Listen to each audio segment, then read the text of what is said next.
Eu já até desisti de tratar as minhas manchas, elas sempre voltam. Essa é uma frase que eu escuto constantemente no consultório.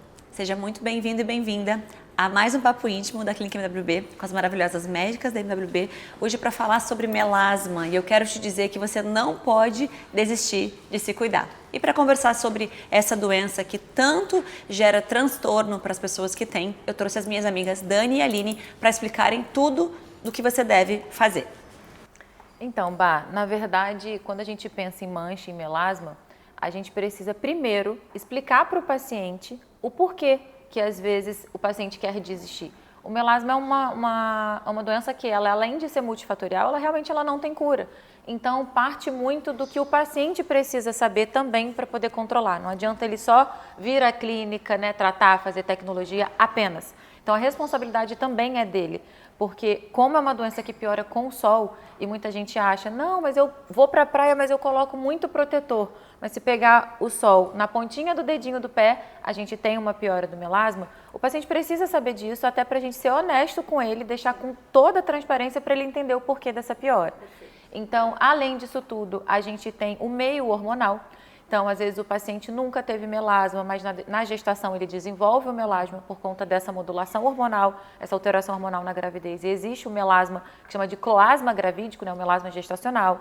As mulheres menopausadas, quando entram com reposição hormonal, podem desenvolver o melasma. Então, tem ação do sol, tem ação do hormônio, tem muitos fatores que acabam piorando. Então, a gente precisa explicar isso para o paciente para a gente poder direcionar o tratamento e colocar que ele também é responsável pelo tratamento dele, né, Dani? E ele vai passar por períodos de piora e melhora. Sim. Faz parte de como a doença progride, né? De como ela existe. E a gente precisa ter paciência. E isso não significa que porque ela pode piorar, a gente não vai tratar. Pelo contrário, né? Pelo contrário. Porque se a gente trata, a gente consegue manter essa mancha sob controle. Isso. E mesmo que ela piore, ela não piora tanto assim. E aí, quando ela está controlada, quando ela melhora bastante também. Né? E esse foi o que a Aline falou. Às vezes a gente fala isso para o paciente, olha, você tem que evitar sol, tem que evitar isso, tem que evitar aquilo. Mas, assim, a gente sabe que é a vida acontecendo, né? E que a gente não consegue evitar tudo. E justamente por isso é que a gente bate nessa tecla de alguns cuidados em casa, de algumas coisas para fazer aqui com a gente, que vai ajudar esse paciente a manter a vida dele acontecendo, mesmo com essa manchinha. Né? Eu não tinha melasma até a minha primeira gestação. Na primeira gestação apareceu, eu lembro que eu encontrei uma amiga no vestiário do hospital, e ela falou assim, você está com melasma. Eu nunca nem tinha parado para pensar naquilo, porque eu falei assim, a minha pele escureceu, mas isso aqui não... Melasma, o que é melasma? Naquele momento eu realizei que, assim, caramba, essa mancha então é melasma, não é uma mancha qualquer.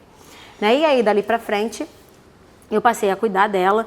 A Aline me acompanha bastante, né? Me ajuda nos procedimentos que a gente precisa fazer.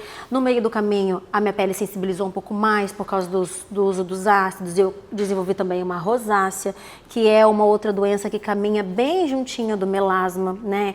Que é uma doença multifatorial, como a Aline falou. Então, existem outras questões que a gente precisa controlar também. Então, agora eu comecei a tratar mais a minha rosácea, porque a pele estava muito sensível, e aí o melasma melhorou.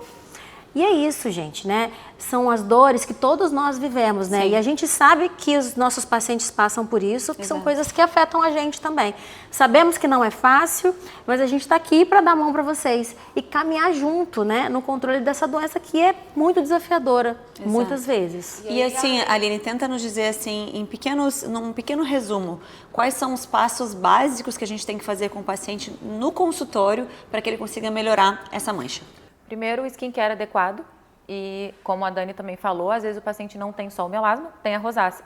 Então, ajuste do skincare, porque às vezes o paciente está fazendo todos os clareadores que são ótimos para o melasma, mas se ele tem melasma com rosácea, melasma com acne, o tratamento é diferenciado. Então, skincare personalizado.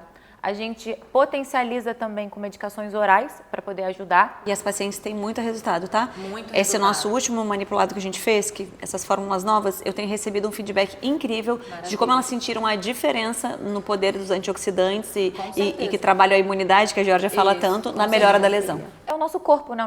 Nosso corpo como um todo. Além de todo o arsenal que a gente tem de tecnologia. Hoje em dia a gente tem as melhores tecnologias do mercado, especificamente para atingir o pigmento, né? As terapias regenerativas que estão tudo dentro, que vai ser tema de outro papo também. Então, quando a gente vai desde o skincare personalizado, medicações orais, tratamento com laser, tecnologia, a gente consegue deixar um ajuste, um equilíbrio muito bom nesse melasma. Então, não desistam.